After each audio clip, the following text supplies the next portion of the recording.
Some of those scenes are quite difficult to watch, I think, especially for those of us who have spent time in Ukraine in more peaceful times.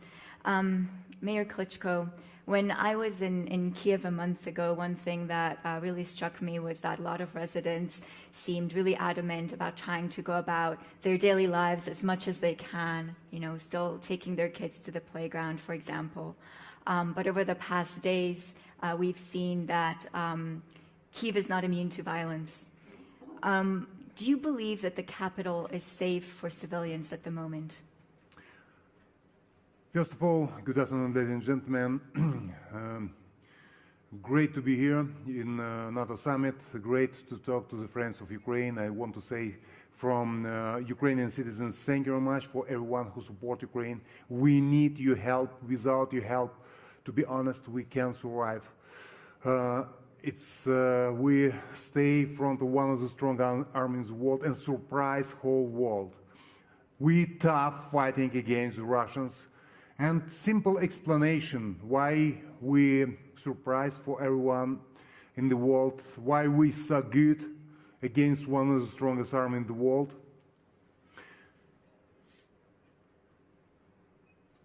War. Everywhere the war is a kill the people, died people during the war.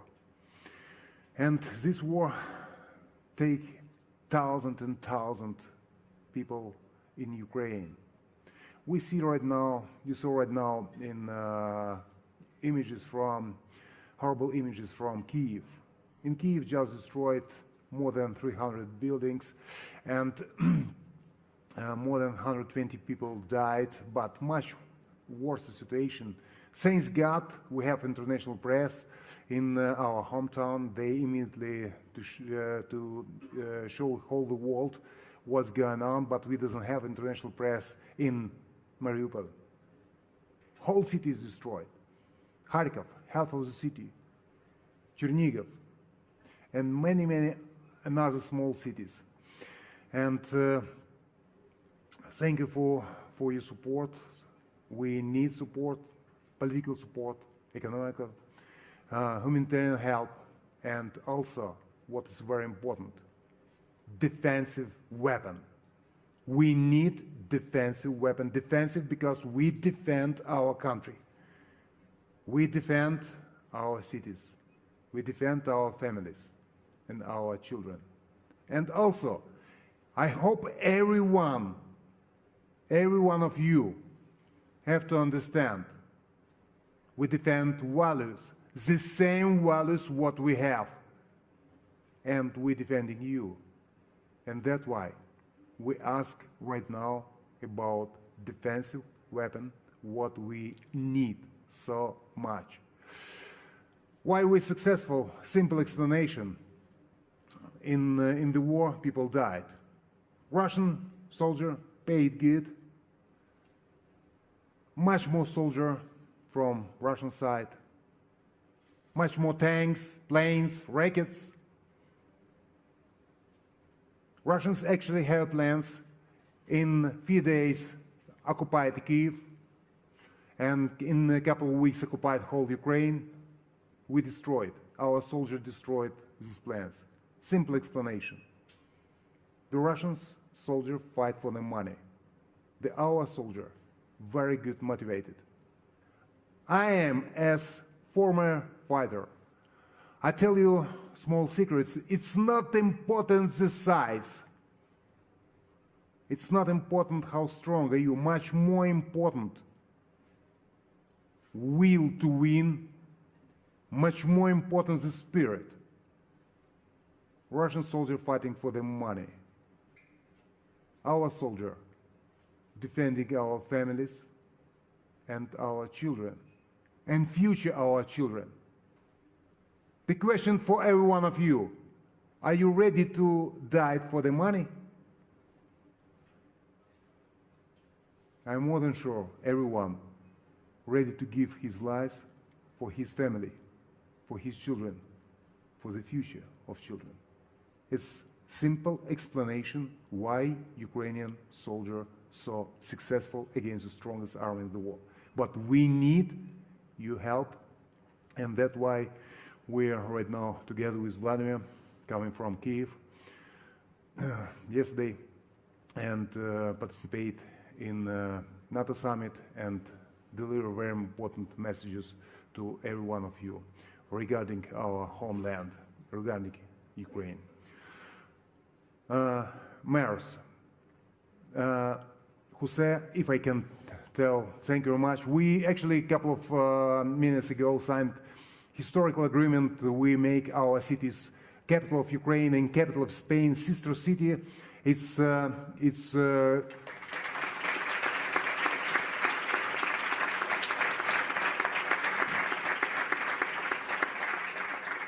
historical document. We have to exchange a lot, economically, politically, culturally, tourism, so many directions to help to each other, and this important period of time, critical period of time, is important for Ukraine. Thank you very much, and I'm more than sure we have huge future in our relationship.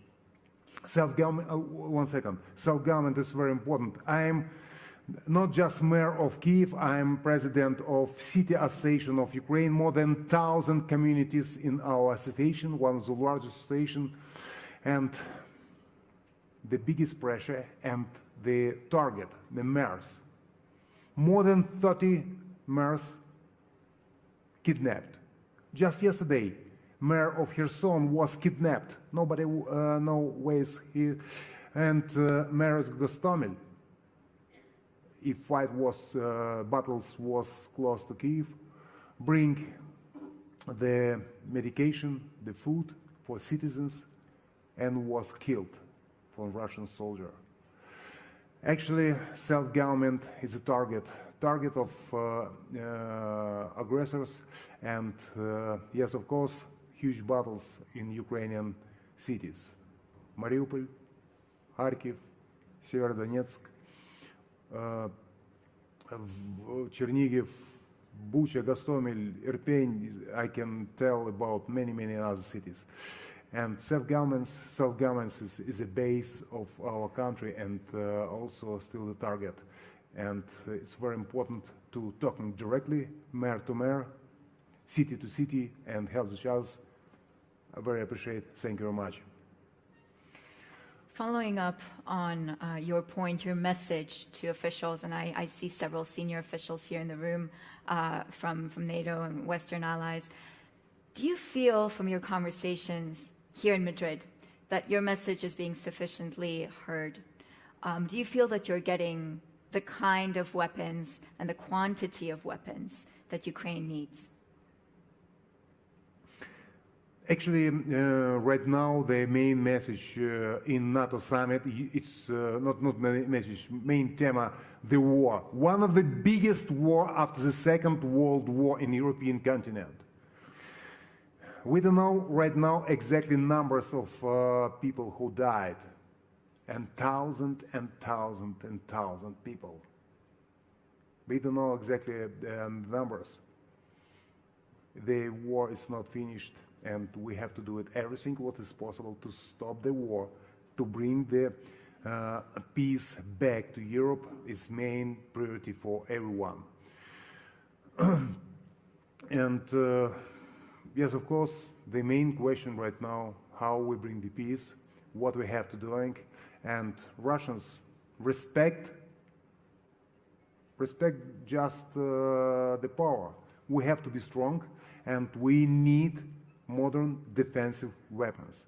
It's we stay right now and pay. We have not enough. I tell open for that. Not enough artillery, not enough weapons, and we need much more support. And I hope the messages to particular person I actually give, and still communication pretty well, and everyone support Ukraine, but we need right now. Tomorrow we pay huge price every day, the lives of our citizens. So you say you don't have enough now. Do you think the problem is logistical or is it political? Politically, everybody support Ukraine. It's no question. I guess it's logistic. It's I guess some bureaucracy. I don't know exactly. Some declaration is there, but it's week, 2 weeks, 3 weeks. The weapon is not there. And our soldier told to me, please, Vitali, if you go there, talk to decision maker. We need the weapons. Russians have much more artillery, much more tanks, much more rockets. We need modern anti-rocket systems. Everyone, I guess, have received the horrible images from a small city south of Kiev,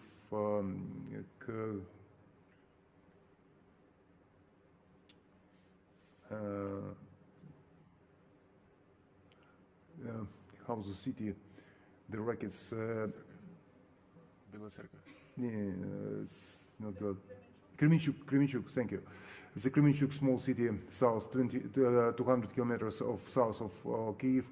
The shopping mall was destroyed and more than 20 people killed, more than 40 missed, and hundreds of injured. We need modern anti-rocket systems. I'd like to go over to Vladimir, because your foundation, the Klitschko Foundation, was originally founded to help kids, but as I understand it, you have now pivoted to help address the humanitarian situation in Ukraine, which is maybe something that we don't talk about enough. What is your message to the international community about the humanitarian aspect of Ukraine's troubles? Good day, Madrid. Good day, Mr. Mayor. It is great to be at this NATO conference, and there's a lot of issues. One of them is humanitarian, as you asked. During the war, Ukrainians have been asking for a lot, and for a long time. 125 days the war has been going, and obviously there's struggle of people, refugees, people that still in the country under bombarding. And if you just think about it, up to 3,000 rockets were launched and landed on the Ukrainian soil. 1,000 children being killed, tortured, murdered, Ukrainian children. Thousands of children being removed by the Russian army to the filtration camps and spread out, and who knows where they are around Russia. So there is a lot of issues, and humanitarian help is one of them. With the Klitschko Foundation, for the past 18 years, we've been helping children, and all of a sudden you ask yourself, how can we help during the war? Because infrastructure is destroyed, you work with people. Ukraine is the largest European country. So you need to have other people to deliver some goods, find the issues, find the problem, find where the help is needed. And it's one challenge after the other, and it's very complex. But one thing that we recognized, we cannot stop life. We cannot stop life, period. Even during the war. Even during the war, you're adapting to the environment. You're adapting your new kind of system, figuring out how you can help young mothers. They've just been giving birth to babies, and there are thousands of them. And they're in tremendous need as well. So you build with your allies simple issues, simple topics as baby foods that have been provided to young mothers, for instance. And humanitarian side is extremely important, as well as weapons. But I'm not going to talk about the weapons. on the humanitarian side, without you, without allies, without understanding how important that topic is, and provision of the help and support is between life and death for us in Ukraine. And I will touch this extremely bothering picture that I saw this morning after rocket attack, and in the city south of Ukraine, in Kremenchuk, where a little girl been murdered by the rocket, a 6-year-old girl, and her sister and brothers are still alive. One of the parents got killed as well. And then you ask yourself, that child could be my child, or child of my neighbors, or child of my relatives. How can I help and support? And I would say number one is definitely, during the war, weapons is the greatest support. We are at NATO conference. Weapons are extremely important in the war, and you're realizing it only in the wartime. And obviously, humanitarian side, continued supply of the goods, medicine, food, water, as in south of the country, with spread out pandemic or different viruses that are affecting just living and existing. We can endlessly talk about it, and I just want to say that with all the help that we received and we will continue hopefully get, and it's going to be a very lasting process, and our endurance, on one side, our endurance, someone who is helping and supporting, and the endurance of the people who is receiving it and asking for the help. Eventually, we will defend Ukraine. We will defend peace in Ukraine and in Europe. Just please don't stop supporting us. I think we'll go to some questions from the audience. As a reminder to those of you watching online, you can also submit questions via the online platform. I think our first question in the room will come from Congressman Connolly. Thank you. If maybe you could go to the mic over there so everyone could hear you. Thank you so much, Congressman.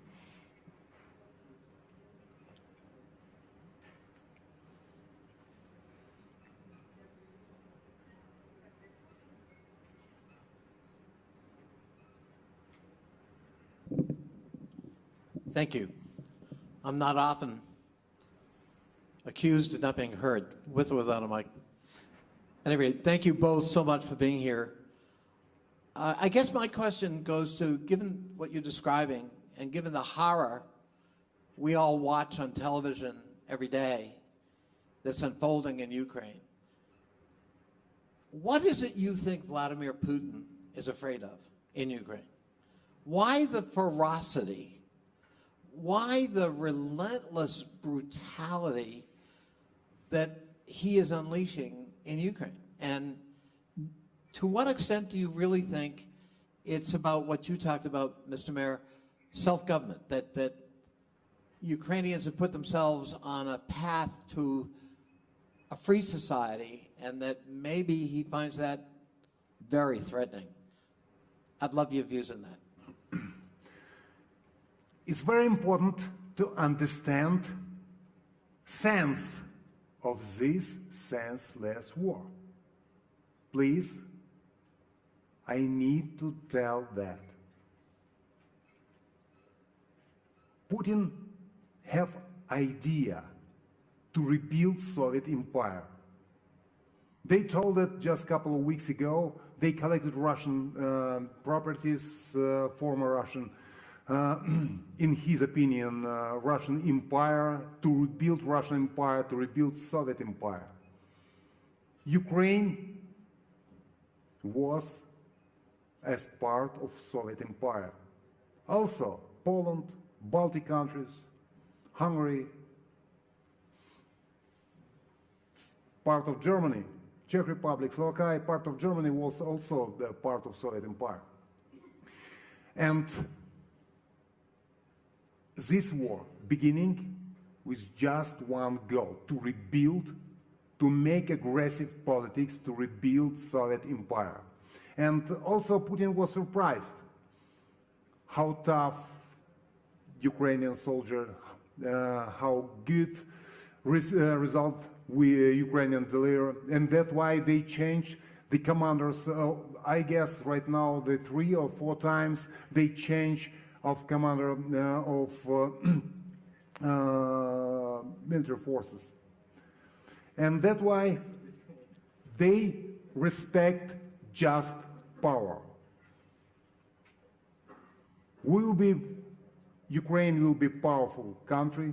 We Ukrainians will be strong. They respect just strong position and unity, political unity, economical unity, support of Ukraine, the unity around Ukraine, unity with Ukraine is the key for peace in Europe, key for peace in our homeland. But we have to fight for that. And everyone has to understand we fighting and defending not just our homeland. We defending every one of you, because we don't know how far go Putin. They go so far as far we allowed to go. And that's why support of Ukraine is the main priority, not just for our country, for everyone who have the same values as Ukraine, democratic values. Thank you for your question. I believe there's like 2 issues in that. First issue, you kind of you're taking out the issues that you have in your country, in Russia. So you're pointing out at something that belongs to us, so to speak. Alaska obviously used to be Russian as well, and who knows how far the appetite is going to go, just to mention. And then, so you're pointing out something on outside, and all the issues all of a sudden, that we all stay tight and we fight the bad ones, and the bad ones is the West. It's on one side. On the other side, Putin, or Russia in this case, Putin's Russia, they need Ukraine, absolutely. Because we're the gate, geopolitically, we're the gate between the West and the East, but not Ukrainians. Ukraine, but not Ukrainians, because we think differently. We're very international, over 100 minority nations living, working in Ukraine for hundreds and hundreds of years. And the way we think that we're looking forward to live in freedom and making choice the way with whom we want to be associated and with whom not. Since 2014, we made this choice and we stand for it and we fight for it. And that's why I think these 2 issues are probably explaining why all of a sudden Ukraine became one of the big appetites of Russia, Putin's Russia. Do we have any further questions in the room? Yes, the gentleman in the back. Thank you.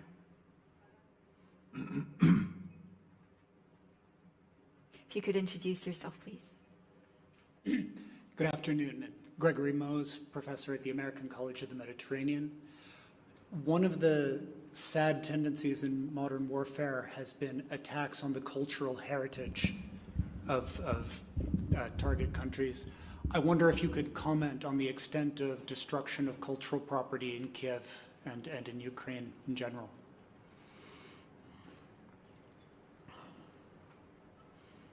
First of all, please don't believe Russian propaganda. Actually, we both born in Soviet Union. Sorry, in communist family. Our father was military general, Air Force general. He was. We truly believe in the NATO, and capitalism want to make slaves from us. And I remember as a child, small child, always I come from my house, I see big billboard, not a soldier with wolf head, with bloody hands, full with the weapons. And always as a child, I go out and I was shocked. It was like horror billboard, and I was afraid from beginning. And Russians told always liar. 1994, the Russian Federation promising and make a guarantee if Ukraine has goodwill to give up our nuclear weapons, our territorial integrity and independence. They lied. They lied, make a liar if annexion Crimea. The green people with the green uniform without identification is not our soldier. Is it? It was Russian soldier. They told they not involved in conflict, in war in Donetsk, Lugansk, but everyone know without weapons delivering, financial support, propaganda, this war never happens. They told right now it's actually special operation because Ukrainians radicals, fascists, nationalists, they make a pressure in Russian. The Russians feel himself not so well in Ukraine, and that's why the Putin helped Russian. I'm sorry, I am part of government, self-government. I'm in my body and body of my brother, half of the blood is Russian blood because our mom is Russian. Our mom can't talk Ukrainian. And it's everything's liar. That's why we're talking right now about the weapons a lot. I want to give in preview stage, want to give question, but we have not so much time. The main weapons right now, they're not the rockets, not the tanks, not artillery. The main weapons is media. And Russians zombed people. Can you imagine? 70% of Russian population in Russia support this war against Ukraine because people is zombed, like in Soviet time. I remember that. That's why it's very important to block the Russian resources, and they zomb people. It's very, very important to switch off the Russia today. By the way, TV channel have more budget than capital of Ukraine, just one TV channel. And it's very important. The aggression against culture. Aggression is of all fronts. And as my brother told, they need Ukraine, but don't need Ukrainian. I just want to add, maybe, have you heard about the winners rewrite the history? So let's not them win, because the history is going to be horrible. There's nothing healthy is coming out of propaganda that is being spread for so long time. So let's not Russia win this war. And on that note, unfortunately, the organizers told me we absolutely must end this session, but there's a lot more we could discuss, and I'm sure you will be discussing with many of the officials in this room. Thank you so much for sharing your thoughts and your experiences. Thank you very much. Thank you for support of Ukraine. We win this war. Slava Ukraini! And we win this war. We're fighting and defending our country and everyone in Europe. We doesn't have another choice, and that's why the unity with Ukraine is a key for peace and freedom in whole Europe. Thank you very much. Thank you for your support. Thank you so much, Mr. Mayor, Mr. Klitschko, for joining us.